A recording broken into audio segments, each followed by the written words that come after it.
Welcome to new TV Telugu. ఇప్పుడు AP top 10 చూద్దాం. కార్తీక పౌర్ణమి సందర్భంగా మలక వేముల ముదిగుబ్బ శ్రీ గణేశ హరిహర దేవాలయం, గుంజేపల్లి సప్తశేషు సుబ్రహ్మణ్యేశ్వర స్వామి దేవాలయాలు భక్తులతో కిటకిటలాడాయి. వేకువజాము నుండే భక్తులు కార్తీక దీపారాధన చేశారు. పరమేశ్వరుడికి శ్రీవల్లి దేవసేన సుబ్రహ్మణ్యేశ్వర స్వామికి అభిషేకాలు జరిగాయి. ఆకాశ దీపం, జ్వాల తోరణం, పాక దర్శనం కోసం భక్తులు పోటెత్తారని అర్చకులు తెలిపారు. కార్తీక పౌర్ణమి పర్వదినం సందర్భంగా మచిలీపట్నం మంగినపూడి బీచ్ భక్తులతో కిటకిటలాడింది.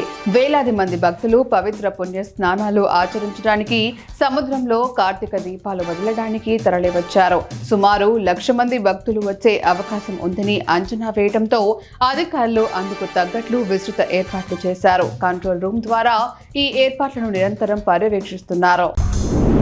బొబ్బిలి డివిజన్ పరిధిలోని ప్రభుత్వ వసతి గృహాల నిర్వహణపై అసంతృప్తి వ్యక్తం చేస్తూ వాటికి సక్రమంగా నిర్వహించకపోతే సస్పెండ్ చేస్తానని పోలీస్ వెల్ఫేర్ డీడీ అన్నపూర్ణమ్మ ఏఎస్డబ్ల్యూఓ సత్యనారాయణను హెచ్చరించారు. బొబ్బిలిలో వార్డెన్లు ఏఎస్డబ్ల్యూఓలతో జరిగిన సమావేశంలో ఈ వ్యాఖ్యలు చేశారు.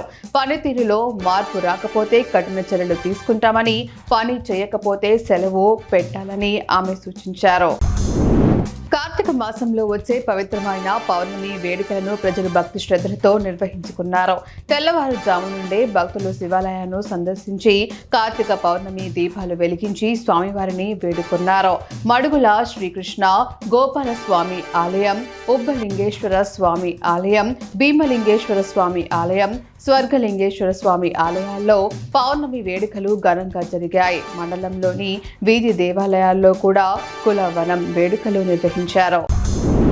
దేవరాపల్లి మండలం నాగయ్యపేట గ్రామంలో కాశీపురం ఎంపీటీసీ వంటాకు పెద్ది తల్లమ్మ గ్రామ వైఎస్ఆర్ కాంగ్రెస్ పార్టీ కుటుంబ సభ్యుల ఆధ్వర్యంలో వైద్య కళాశాల ప్రైవేటీకరణకు నిరసనగా కోటి సంతకాల సేకరణ కార్యక్రమం నిర్వహించారు. ఈ కార్యక్రమానికి రాష్ట్ర మాజీ ఉప ముఖ్యమంత్రి హాజరయ్యారు. కూటమి ప్రభుత్వ పరిపాలన వలన జరుగుతున్న ఇబ్బందులు, అన్యాయాలను వివరిస్తూ ప్రభుత్వ మెడికల్ కాలేజీలు ప్రైవేటు పరం కాకుండా చూసేందుకు ఈ కార్యక్రమం నిర్వహిస్తున్నట్లు ఆయన తెలిపారు. వట్టిచెరుకూరు మండలం నిజనంపాడు గ్రామ సచివాలయంలో యూరియా కోసం పేర్లు నమోదు చేసుకునేందుకు వచ్చిన రైతులు మాటలు పెరిగి గొడవకు దిగారు. ఈ క్రమంలో సచివాలయంలోని కంప్యూటర్లు, హార్డ్ డిస్క్లను ధ్వంసం చేశారు. సచివాలయ సెక్రటరీ పి లక్ష్మీ శారద ఫిర్యాదు మేరకు పోలీసులు కేసు నమోదు చేసి దర్యాప్తు చేస్తున్నారు. కార్తీక పౌర్ణమి సందర్భంగా తిరువూరు నియోజకవర్గం గంపలగూడెం మండలం పెనుగొలనులోని శ్రీ లక్ష్మీనరసింహస్వామి ఆలయంలో ప్రత్యేక పూజలు నిర్వహించారు. అర్చకులు వెంకటేశ్వర్లు స్వామి భక్తులతో కలిసి స్వామి అమ్మవార్లకు పంచామృతాలతో అభిషేకం చేయించి నూతన వస్త్రాలతో అలంకరించారు. మహిళలు దీపోత్సవం చేసి భగవంతుని నామాన్ని పారాయణం చేశారు. ఆలయ కమిటీ కన్వీనర్ పరుచూరు హరిమధున గుప్తా ఏర్పాట్లను పర్యవేక్షించారు. కోనసీమ వ్యాప్తంగా పలు ప్రాంతాల్లో ఓ మోస్తారు వర్షం కురిసింది. అమలాపురం కలెక్టరేట్ అధికారులు ప్రకటించిన వివరాల ప్రకారం మలికీపురం మండలంలో అత్యధికంగా 7.0 మిల్లీమీటర్ల వర్షపాతం నమోదైంది.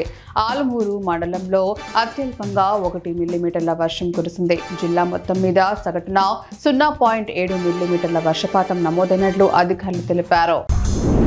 అనకాపల్లి పట్టణంలో రన్ ఫర్ యూనిటీ ర్యాలీ అట్టహాసంగా జరిగింది. ఈ కార్యక్రమంలో అనకాపల్లి ఎంపీ డాక్టర్ సిఎం రమేష్, జిల్లా collector Vijay Krishnan, SP Tuhin Sinha, RDO Ayesha, ఇతర అధికారులు పాల్గొన్నారు. శారదా నది బ్రిడ్జ్ నుండి సత్యనారాయణ స్వామి మందిరం వరకు నిర్వహించిన ఈ ఏక్తా యాత్ర ర్యాలీలో వేలాది మంది విద్యార్థులు, యువత, స్వచ్ఛంద సంస్థల ప్రతినిధులు దేశభక్తి నినాదాలతో ఉత్సాహంగా పాల్గొన్నారు.